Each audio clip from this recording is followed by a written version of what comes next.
საქართველოს ფინანსთა მინისტრი ნოდარ ხადური საინვესტიციო კომპანია JP Morgan-ისა და სარეიტინგო კომპანია Moody's წარმომადგენლებს შეხვდა. შეხვედრის მთავარი თემა საქართველოს ახალი ხელისუფლების მიერ საინვესტიციო გარემოს გაუმჯობესების მიზნით გადადგმული ნაბიჯები იყო. საუბარი ქვეყნის მაკროეკონომიკურ მდგომარეობასა და იმ ინტერესად შეეხო, რომელიც უცხოელ ინვესტორებს საქართველოს ადგილობრივი ფასიანი ქაღალდების მიმართ აქვთ.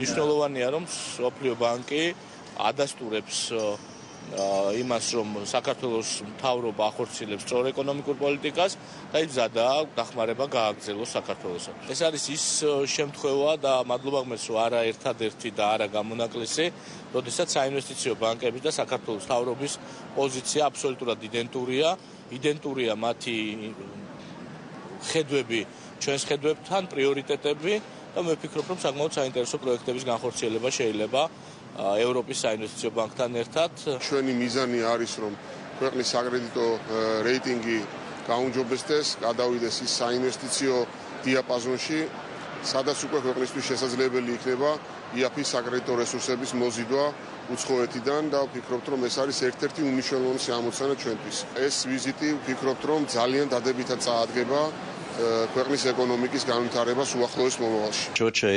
საქართველოს ევროპის საინვესტიციო ბანკის ძირითადი პარტნიორია რეგიონში. ჩვენი ინტერესია გავაძლიეროთ საქმიანობა საქართველოში. ჩვენი და საქართველოს მთავრობის პრიორიტეტები ემთხვევა ერთმანეთს ისეთ საკითხებში, როგორიცაა წყლის ინფრასტრუქტურა, ენერგოსექტორი, სოფლის მეურნეობა, ჯანდაცვა და განათლება.